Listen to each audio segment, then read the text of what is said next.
everyone. You are listening to The Wellness Project. I'm your host, Des, and this is episode number 116.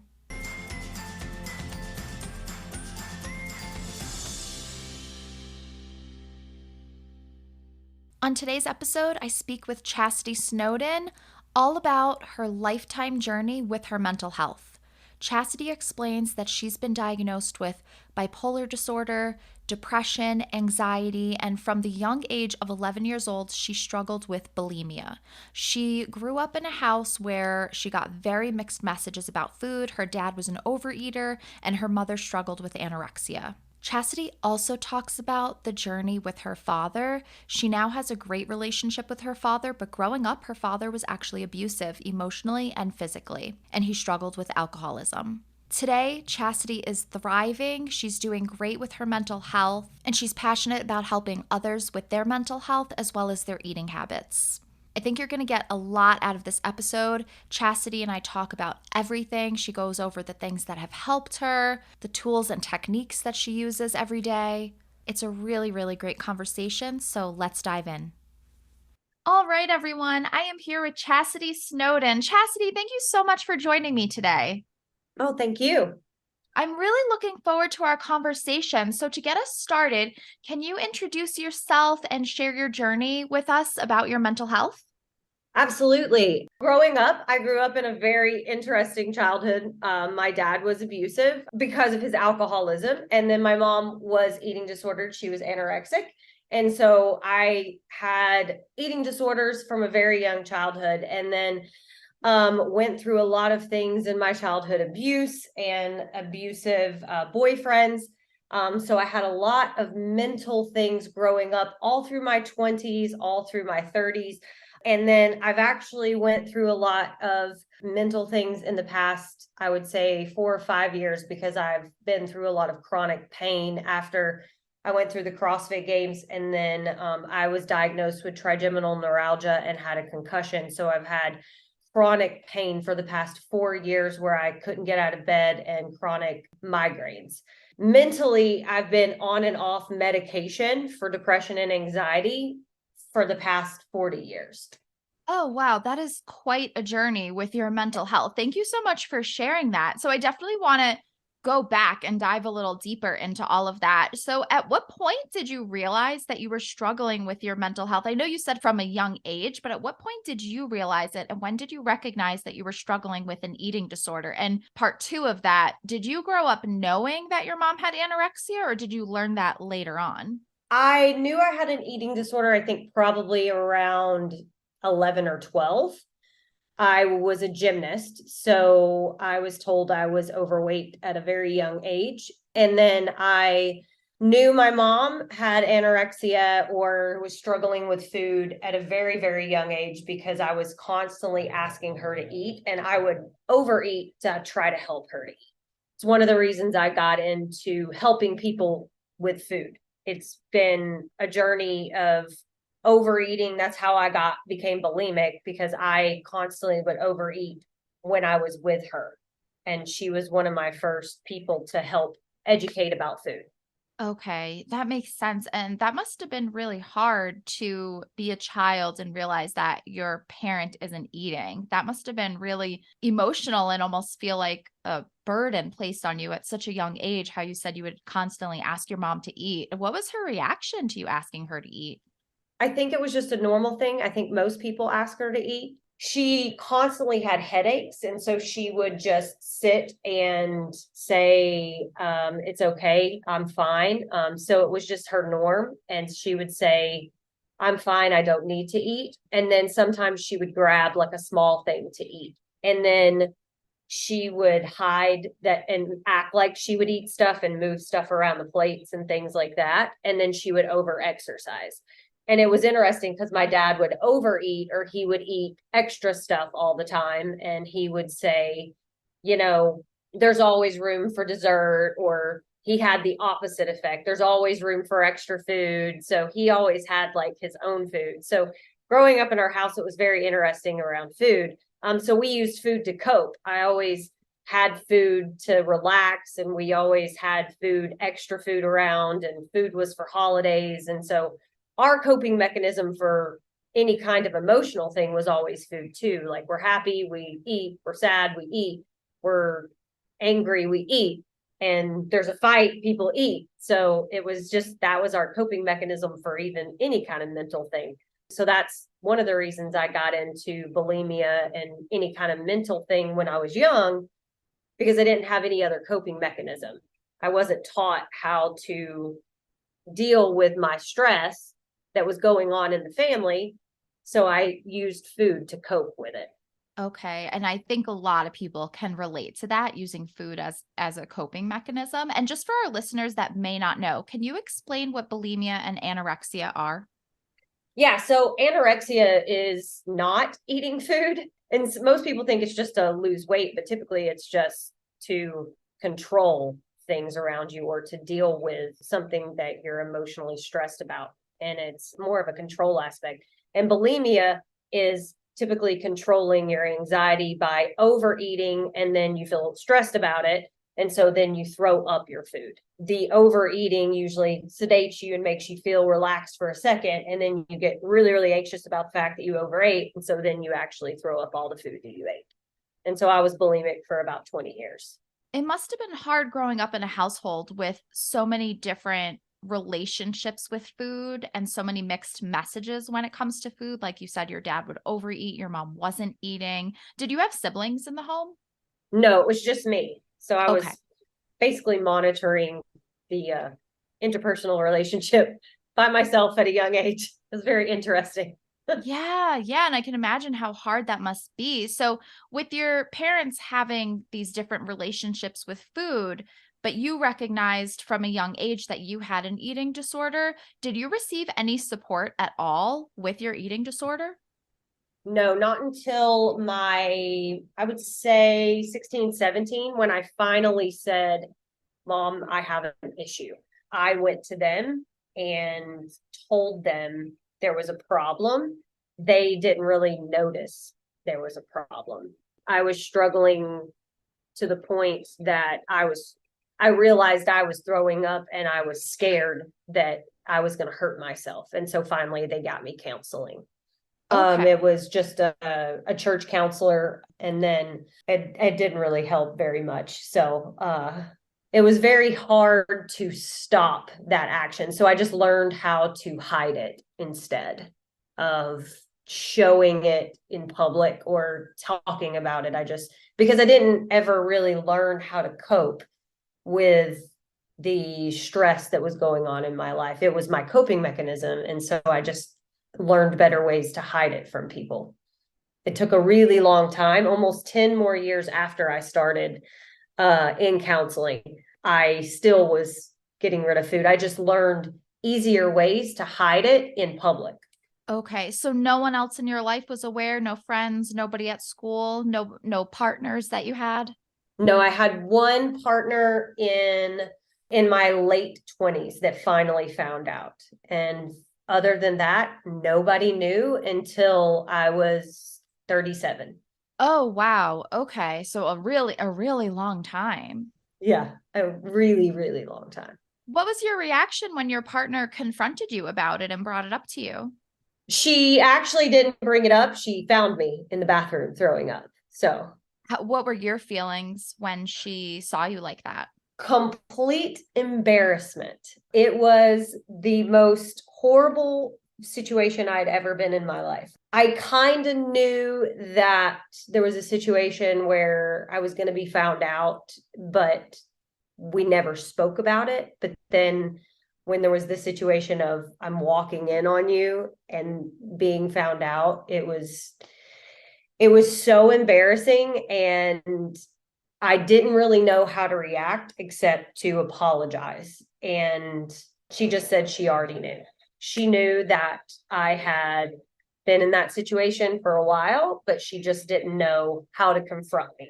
It was a good situation in that now I could talk about it and just tell her when I had issues, because I had somebody to confide in. And I would encourage people, if you are having that issue, tell somebody so that you can get out of the situation. Once you tell somebody is when it actually will change the process. As soon as you voice it is when you actually it loses power. Then I had the ability to slow down and stop. I didn't have to do it as much because then someone else knew. And how old were you at that point?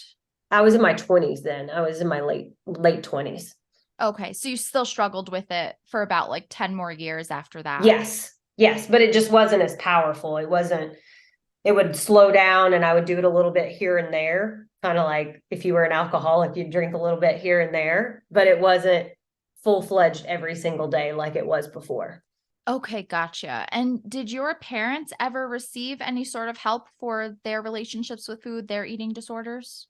Yes, my mom is actually completely recovered. She's doing amazing, eats tons of food now and completely healthy. And she had an autoimmune disease and no longer has any symptoms, doesn't take medication. She also was diagnosed bipolar disorder, doesn't take any medication for that either. My dad has not had any counseling or anything and just says food's amazing and he just eats. So, Okay. yeah, So he's he's just, okay with the overeating. he's okay. He says he's healthy. He's fine. Okay, gotcha. I'd like to ask some questions surrounding your father. You Mhm. mentioned that he was abusive growing up and very aggressive and struggled with alcoholism. How is your relationship with him now? And how did you navigate that relationship because he was abusive when you were younger? Yeah, he was incredibly different as a child. And then he went to AA and then came back, and none of the physical abuse was there anymore. He still struggled, doing the mental abuse and kind of being aggressive with us. Somehow, I don't know if it was just going through counseling and things of that nature. I somehow flipped the way I saw him, and I just saw him as a human, as instead of seeing him as my dad, and forgave him, and we have a good relationship now. I no longer was scared of him. I just saw him as a hurt person instead of seeing him as my dad, because I realized all the things that had happened to him as a child.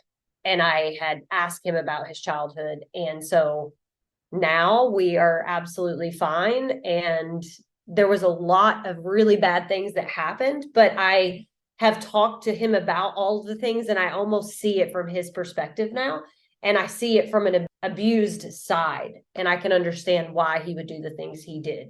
Okay, that's really interesting. And I think that gives a lot of hope to people that have an abusive parent. Some people don't want a relationship with that abusive parent. They don't want to speak to them, and that's completely fine. But some do.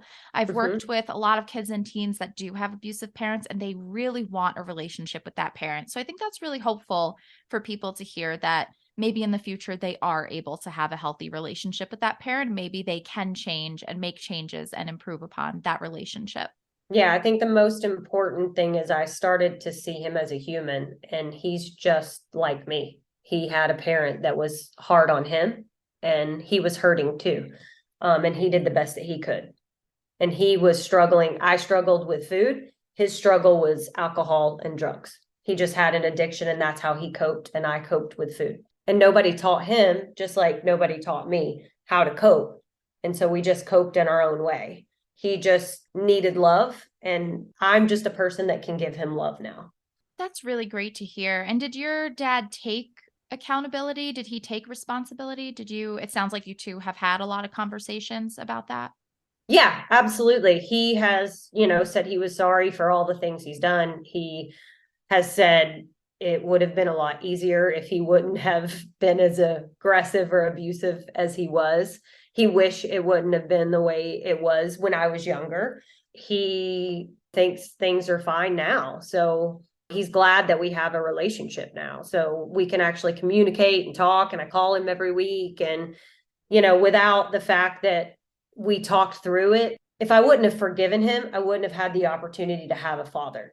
And I just feel like if you don't forgive people for the things that they do, then you don't have the opportunity to have that person in your life. Oh, yeah. Thank you so much for sharing that. And now I want to go back a little bit too. You mentioned that you were also diagnosed with other mental health conditions besides the bulimia. Can you share that as well? Yeah, they thought I was bipolar 2, depression, anxiety, which bipolar 2 is supposedly not as extreme as bipolar 1. So you're not as high or as low. And I had panic attacks in my early teens and 20s. It was absolutely horrible. I was on medication and then got off of that in my 20s. And then recently back on medication for pain and anxiety. But I don't feel like I have any symptoms of being bipolar anymore. I just feel like I've created habits, and now that I've changed my food and my lifestyle, that I no longer have the ups and the highs and the lows from changing all of my lifestyle. I truly think that when you change your lifestyle, you can actually change your mental capacity. Yeah, I definitely want to get into that. But first, can you share what symptoms you were experiencing when you were a teen and in your early 20s?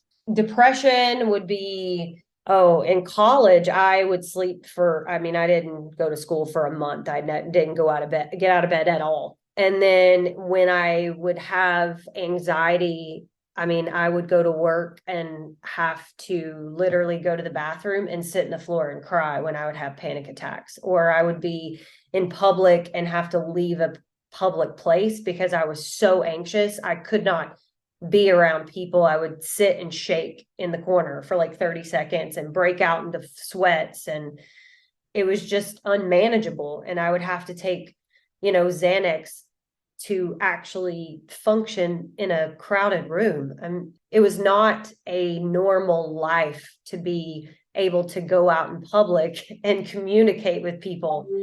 I had like fear of being in a crowded room. And I almost failed out of school, out of college, because of fear of going to school, or depression. Ended up, because I'm very determined, actually graduating early, which is interesting because I also have the flip side of, maybe that's the bipolar part. I'm very aggressive too. So I finished faster. But yeah, the anxiety and depression, it's very, very stressful when I'm anxious to the point of shaking. But then depression, I just wouldn't get out of bed. And then you couple that with the bulimia. When I wouldn't get out of bed, I would sit there and eat all day long. Okay. And how did the depression, the anxiety, the bulimia, how did all these things that you were going through and struggling with impact? I know you mentioned how it impacted school, but how did that impact your relationships in your life? Yeah, I made some really interesting choices. I chose very aggressively to date random people, and then I would choose to leave them at random times. I didn't trust very well. I was volatile in my relationships. I would date people my parents wouldn't want me to date, or just date like a random guy that my parents thought was horrible and just would be horrible to me. I would date abusive men. I would date a really, really nice guy, and then I would be mean to him, which didn't make much sense. My decision making and my process of relating to people wasn't brilliant at that time. It didn't make sense to me because I didn't trust people. I always was very cautious around people. It was like I was scared of everybody, and I was always distrusting of everybody I came in contact with. I always thought they were out to get me. So anybody that was nice, I thought they had something up their sleeve, and anybody that was mean, I was like, oh, well, this is way it's supposed to be. It sounds like you've been through so much. I mean, the dating abusive men, the abuse from your dad, the bulimia, the anxiety, the depression. You've gone through so much. And it seems like now you're just thriving and healthy and living a great life. I would love for you to share with our listeners your healing journey, your process, what's worked for you. I think that would be so amazing for people to hear and give people so much hope. Yeah, it's been a crazy journey. I've done a lot of different things. And truly, one of the biggest things was it started with changing my food. In college, I gained 50 pounds, mostly because I was bulimic and eating all the food. But I started educating myself on food, changed my food, started eating really, really clean food. The other thing that I did was I started reading a ton and journaling, and I started doing affirmations on a regular basis. because I realized what went in my head needed to be something that was different than what was repeating in my head. And so I needed to control that. So I would do affirmations multiple times a day. One of the biggest things in the past few years that I've started doing is staying off social media in the morning and continuing with those affirmations, because as social media got really big, I would wake up and just feed my brain with social media. So now I continue to stay off social media in the morning and feed my brain with good stuff in the morning. So those habits have really made a big difference. And the other habit that I've recently added, because I've realized like the anxiety with the pain that I've had recently that has made such a huge difference, is breathing exercises. That's something I shy away from because of wanting to continue to move forward and get things done. But breathing exercises, if you don't do them, put them in your life 3 times a day, morning, noon, and night. Stop and take time, breathe. Okay, great. Oh, there's so much there I want to get into. So I know this is great. I know you mentioned that you were reading a lot. Do you have Mhm. any specific books that you were reading? Anything that you could recommend to our listeners? One of the books I read, what as far as bulimia and eating disorders, Made to Crave was a really big book for me at the beginning. A book recently I read is Extreme Ownership.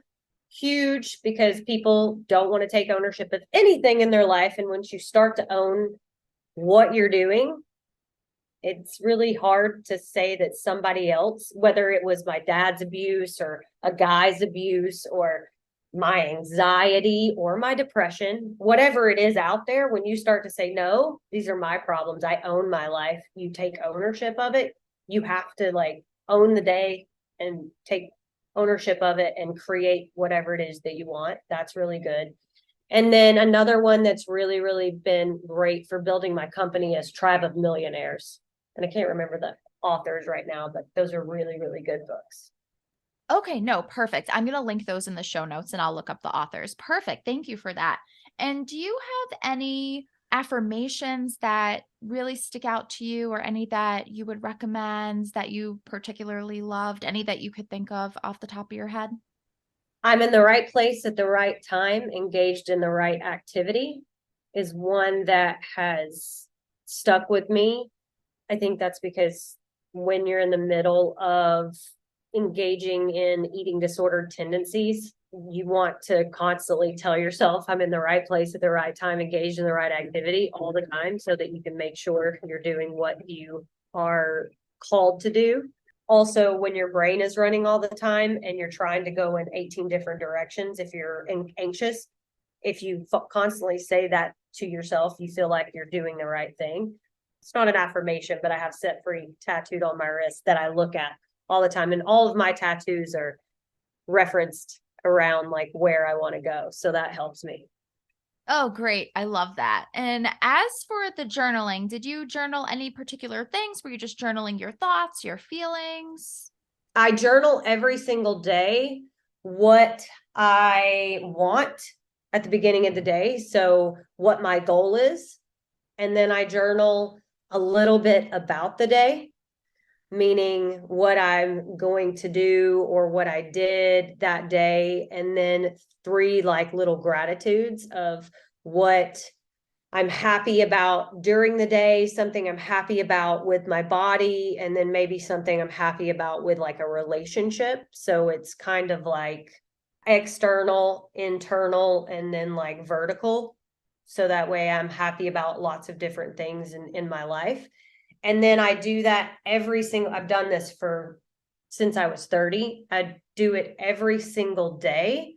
And then I compare that day from the year before and the year before that and the year before that on the same day, so that I can make sure I continue to move forward. So that way today, last year, I can make sure I'm still moving forward and I'm not just, I can look back and be like, oh, I'm not working on the exact same goal. I'm working on a different goal. And then I can also look and see like I'm still grateful about something different, or just see that every single year when I'm journaling, I'm working and moving forward, because movement is something that's very important to me. And when you're depressed or you're anxious all the time, And you can see every single year, no matter what, I'm moving forward, I'm moving forward, I'm moving forward, and I'm not in the same place I was last year. It really makes a difference to feel like you're making progress in your life. I love that. And, talking to people about their mental health, talking with people on my podcast about their mental health, everyone mentions journaling, but I've never heard it in that way before to compare that day to the year before. I love that idea. I think that's such a great way to motivate people to move forward and compare even where I am today to where I was a year ago. I love that. Thank you for sharing that. And as for the breathing exercise, do you have one in particular that works for you? There's so many different ways to take breath and these different breathing exercises. Do you have one that sticks out to you? The two that I use is during the day or in the morning, I use 4 breaths in, hold 4, 4 breaths out, and hold 4. That's what I use early morning and midday. At night, I use progressive muscle relaxation, and I'll use like a guided progressive muscle relaxation on, say, like YouTube or online. You can find them. And they literally walk you through squeeze your right hand, relax your right hand, squeeze your right shoulder, relax your right shoulder. But it'll take you through relaxing your entire body so that before you go to sleep, everything in your body is relaxed, but you're also going to be breathing the entire time, and everything will be relaxed so that you can sleep well, but also you breathe the entire time as well. Okay, great. Yeah, I love that idea. And so it sounds like you have a lot of healthy coping skills now, but it sounds like you really focused on the importance of these habits and keeping them as a daily habit. Yes. Every single day I tried, and as the years went on, I added, but every single day I tried to do these as either like a morning routine or a night routine to try to keep my mind, let's be honest, sane at this point. At first, I was not feeling very sane, and it just made me feel like I was structured and capable and could move forward. And it pulled me a lot of times out of bed when I didn't want to get out of bed. Yeah, I think those habits can be so important for people because after a while, it could be really hard to get into a habit and to keep a habit every day. But after a while, those habits become automatic. So that is really helpful to get you out of bed, keep you moving forward. So that's really great. So you've created so much positive change in your life. How can someone create change in their lives even when they don't really want to, they don't feel motivated to, and they feel like they can't? What words of advice or encouragement do you have for people that really struggle with wanting to create positive change? I truly can understand and relate to this because in the past 4 years, the chronic every single day having migraines, there's been so many days where I did not want to get out of bed or physically couldn't. One of the things that has really helped me is realizing that emotions actually they go away.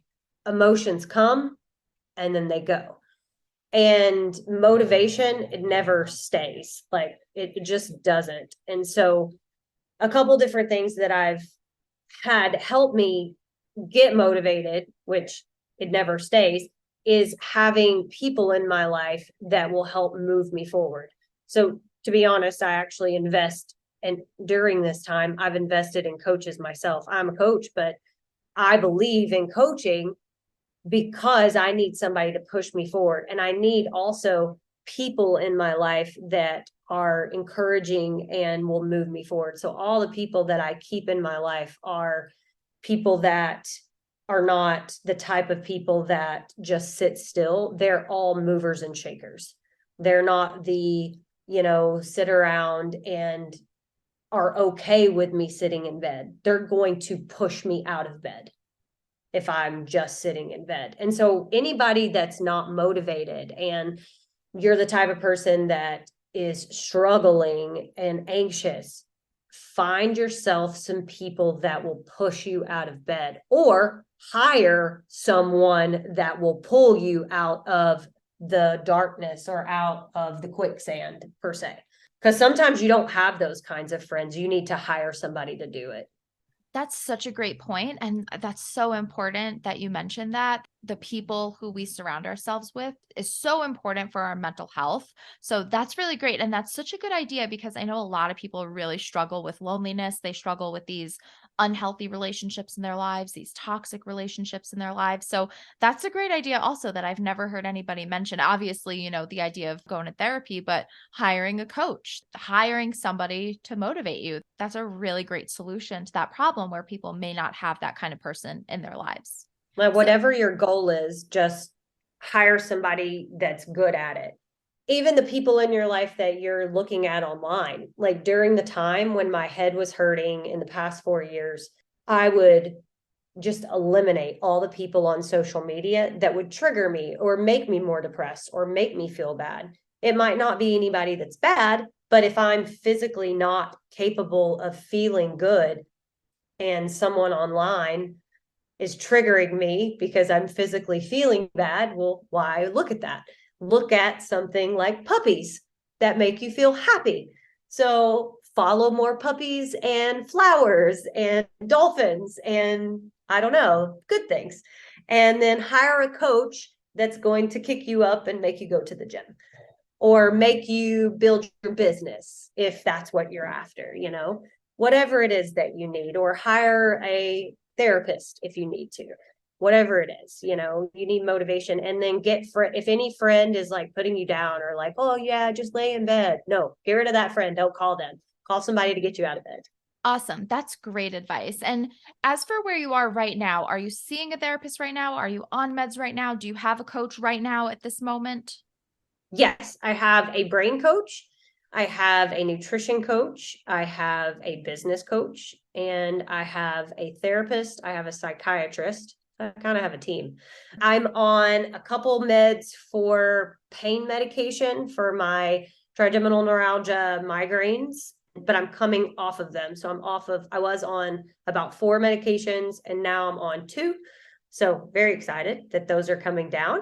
And actually working on a regular basis now. So that's very exciting. And I was in bed most of the day for the past couple of years. So things are coming up and getting much better.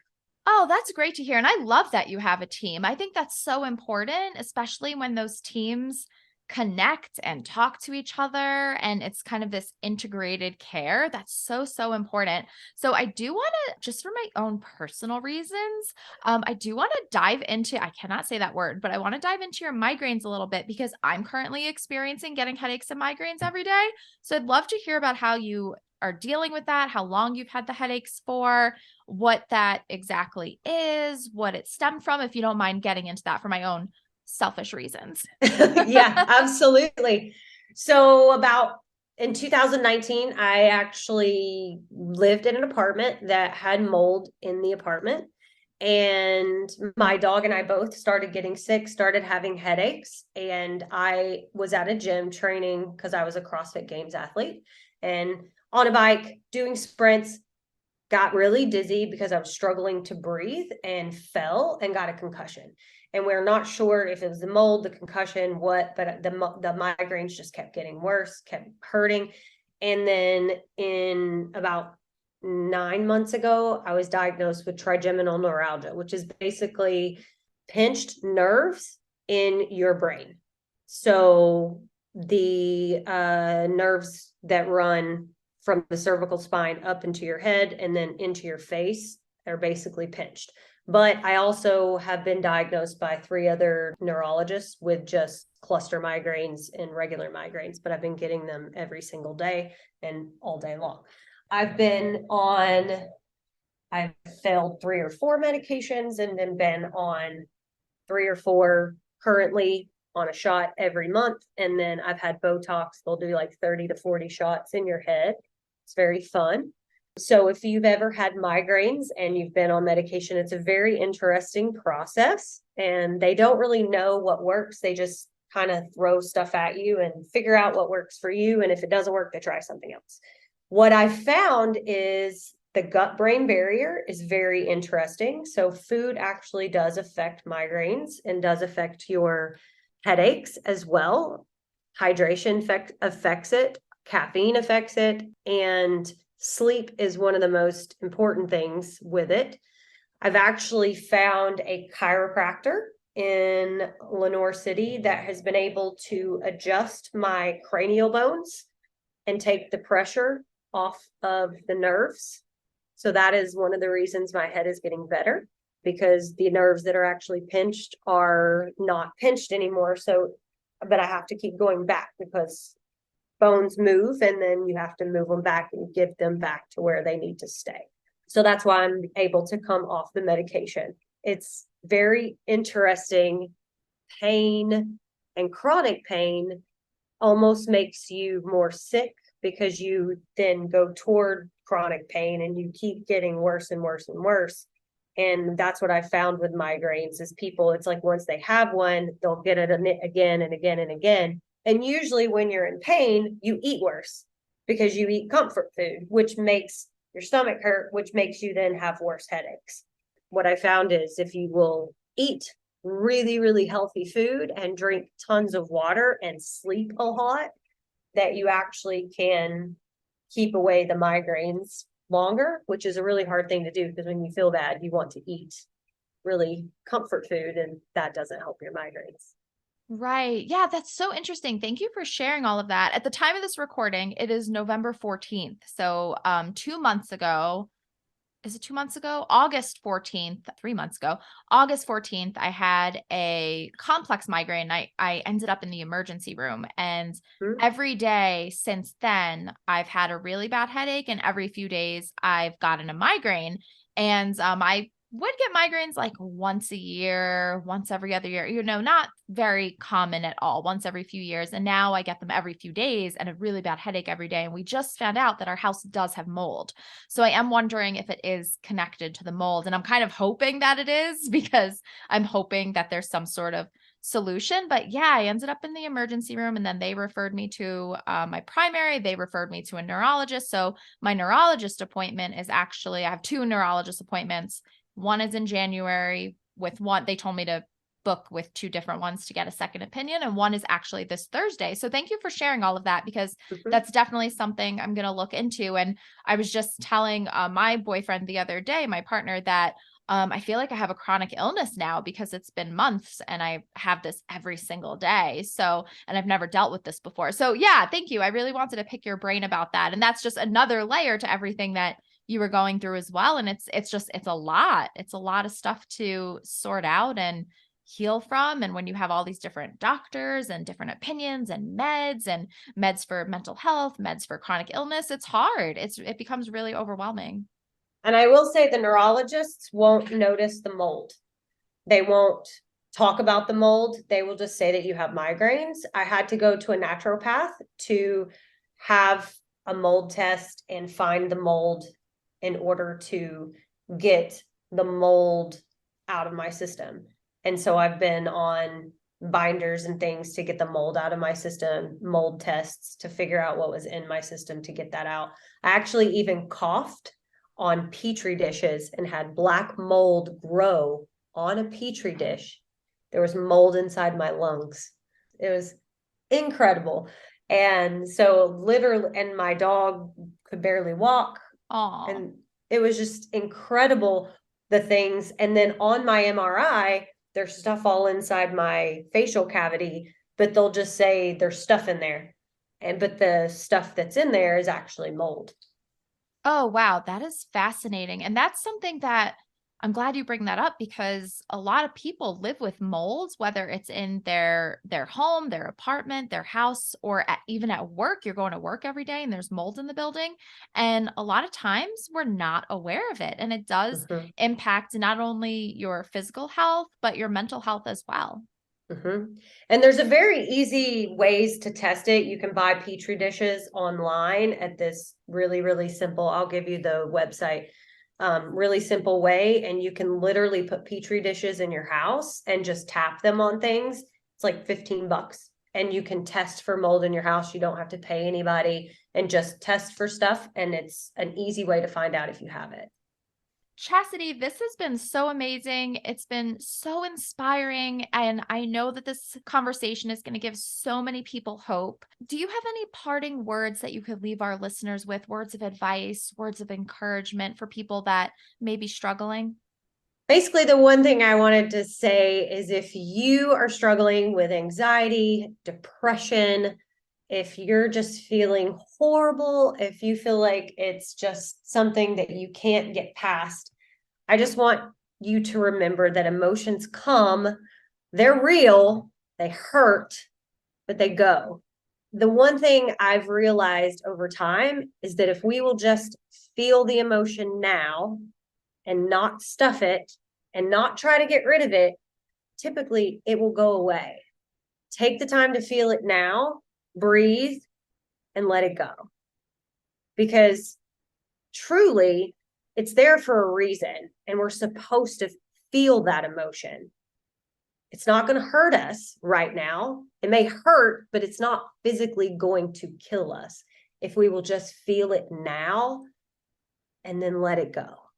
It's the stuffing and the sabotage and the things we do to ourselves to try to avoid that emotion that and carrying it for the rest of our life for 20 years, like I've tried to carry these things. That is what really hurts us. If we will just feel it now and then let it go, truly, that will save you so much time and so much heartache. And if you need help with that, let me know. Oh, yeah, that is so true. I love that. Thank you so much. And yeah, can you please share where everyone can find you? Yes, I have a website, www.flamovement.com. Awesome. And I will link that in the show notes. Chastity, thank you so much for this. It's been such a great conversation. I really appreciate you being here today. Thank you so much. Thank you so much to Chastity for being here today and sharing her story. I love hearing people's stories like this because it just goes to show that there's so much hope for all of us when it comes to our mental health, when it comes to our physical health, when it comes to our emotional well being. There are tools and strategies out there that can help us. And that's why I love speaking to people such as Chastity about their stories because what works for one person may not work for you. What works for Chastity may work for you, it may not. So I love getting people on here to talk about the different techniques, the different skills, the different things that helped them to give you ideas of things that you can try in your own life. I hope that you got a lot out of this episode. Make sure you go check out Chastity. All the links are in the show notes. I will see you in 2 weeks.